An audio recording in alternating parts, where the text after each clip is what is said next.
Okay guys, I was really hoping it wouldn't come to this and have to be this way, but I'm sad to say that Battlefront 2 sucks. Now, like the first game, it's not all bad. The graphics and audio look incredible yet again, but those can only carry you so far. You need to have some kind of depth and enjoyment factor to your game. All EA is focused on at the moment is how to make the game the most profitable for themselves, and hence the backlash from the community, which I'm glad is happening. The pay-to-win microtransactions have been shut down and people are looking at banning this form of online gaming altogether. EA targets the kids by saying if you give us money, you might get some of this cool stuff to play with, and now these kids are racking up hundreds of real dollars on their parents' credit cards, which they just think is video game money. And now that they're being publicly called out for it, Disney doesn't like seeing their Star Wars brand name associated with gambling, so they shut down those services immediately, until they find some other loophole, of course, to work around and take your money again. Okay, so usually I'm overly optimistic about anything Star Wars just because I'm a huge fan and love all things Star Wars, but this game just doesn't resemble anything from the originals. Sure, it looks and sounds like Star Wars, but you can only ride that high for a few solid hours before you need some more depth to make you want to come back and play the game some more. Everything that we were looking forward to in this game is locked behind rank and battle point walls. Now, it's understandable to not be perfect and have some flaws, but when your game's bad outweighs the good, it just stops being fun to play. And I don't want that to happen with this game. In my last video on Battlefront, I talked about some of the problems with the first game, that without the crappy progression system, there's about 3 hours of content. But even so, I kept coming back and playing it over and over again. Even well after I maxed out my rank, I would still come back to play it and couldn't figure out why until I got my hands on Battlefront 2 and had this epiphany. I kept coming back to the first Battlefront because of this gun.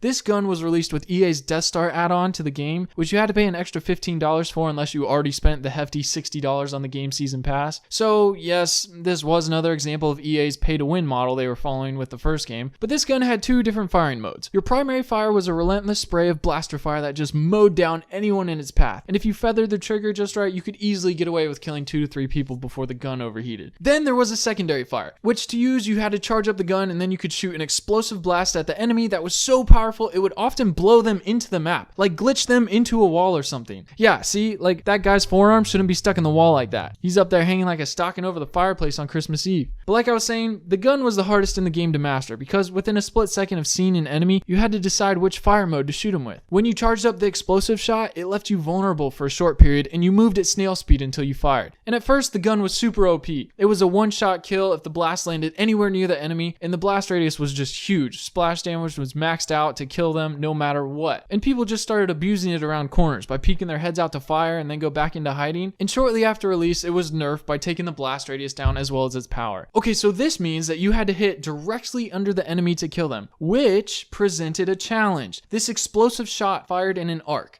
and was slower than normal blaster fire. So if you could calculate how far away an enemy was, then how fast they were moving in which direction, and use that to figure out how far in front of them you need to shoot for the blast to get there at the same time as them, you could get the most satisfying feeling this game had to offer. And I got good at it too. I mean, really good. Doing it fast is one thing, but I started getting shots that took skill to hit. And I think, honestly, that's the reason I kept playing this game after I stopped progressing. It was just a fun challenge for me. But you could use it to get out of sticky situations too. Like, no matter how much health you had, all you had to do was jetpack in the air and then spin around and figure out where to shoot and then send that puppy down and you are golden. Only until you're killed shortly after when his friend comes around the corner.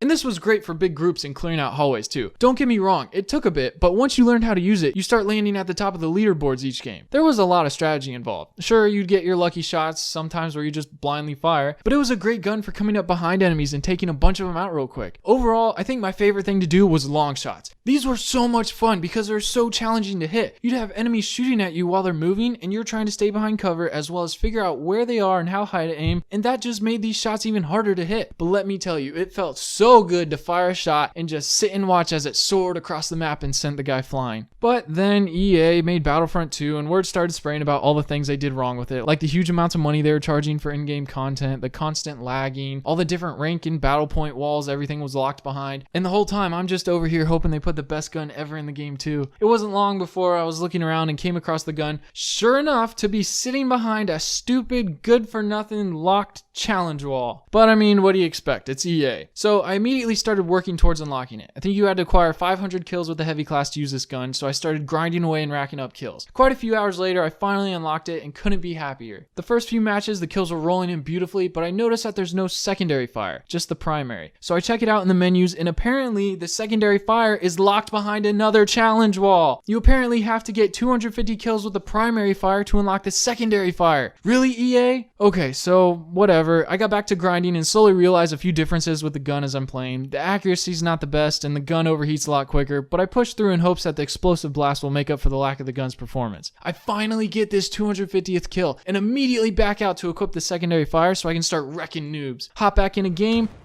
try to fire it, and it doesn't seem to be working. Wait a sec. What the heck? Try it again. Yup, sure enough, this thing takes like twice the amount of time to charge up and fire as the first one did. What the heck? You move even slower when you're charging up too. Just a sitting duck waiting for someone to shoot you. And what is this ball it shoots out? It's the size of a basketball and immediately falls to the ground. There's no power behind this thing. And to actually do any damage, you have to hit them dead on almost. The blast radius is so tiny you can't even tell it's there. And when you are lucky enough to hit someone, it only takes like 20% of their health away. Then you're left with an overheated gun and can't do anything about it. It's like punching a bear in the back of the head, only to be surprised when they turn around and absolutely destroy you. This is not what I was hoping for, especially alongside the primary fire being crap too. Even if you feather the trigger, you have no chance of killing someone who's more than a foot away from you, and good luck hitting anything that far away with a secondary blast. They just took all the fun away and made it child friendly. It seems so slow and bulky with no power to accompany it. But they did include a modified version of the gun if you play as Iden Versio. She carries an improved model that fires a tighter group, and the secondary fire charges a lot faster with crazy fast cooldown times. It's nowhere near as good as the one from the first game, but it's a step in the right direction. I just can't see why they nerfed the gun so bad to the point where you can't play with it. They made another gun with a super high fire rate but for the assault class, and it does the same amount of damage but fires faster and has better cooldown rates. So if you want to use the best gun, run with that one because it's just not challenging anymore. And the problem lies in the fact that EA messed up so bad on all the other things in the game that this issue is nowhere near the top on their priority list. Even if a bunch of people submitted reviews about it, the pressure of the law coming down on their gambling transactions with children